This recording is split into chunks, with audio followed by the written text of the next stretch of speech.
Hi friends, కాశీలోకి అడుగుపెట్టిన తర్వాత మొదటిసారిగా ఎవరి దర్శనం చేసుకోవాలయ్యా అంటే క్షేత్రపాలకుడైన కాలభైరవ స్వామి దర్శనం చేసుకోవాలి. తర్వాత వారాహి తల్లి దర్శనం చేసుకోవాలి. తర్వాత దుండి గణపతి దర్శనం చేసుకోవాలి. తర్వాత విశాలాక్షమ్మ దర్శనం చేసుకోవాలి. తర్వాత అన్నపూర్ణాదేవి దర్శనం చేసుకోవాలి. తర్వాతనే శివయ్య దర్శనం.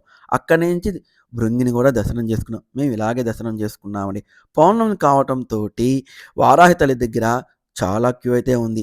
ఒకే ఒక్క క్యూ 7:30 నుంచి 9:30 దాకంట. ఉదయం 2 గంటలు మాత్రమే అమ్మవారి ఆలయం టైమింగ్ అనమాట. ఈ లోపల అమ్మవారి దర్శనం చేసుకోవాలి. మీరా ఘాట్ నుంచి అయితే మటుకు అమ్మవారి దర్శనానికి చాలా దగ్గరగా ఉంటుందండి. ప్రతి ఒక్కరు కూడా అక్కడి నుంచే వెళతారు. అమ్మవారు లోయలో ఉంటుంది, అంటే బావి టైప్లో ఉంటుంది. తొంగి చూడాలి, అది కూడా ఒకే ఒక్క సెకండ్ ఇస్తారండి. ఎక్కువ టైం కూడా ఇవ్వరు, లాగి పడేస్తారు. అక్కడైతే మటుకు అమ్మ దయ వల్ల మేము దర్శనం చేసుకున్నాము.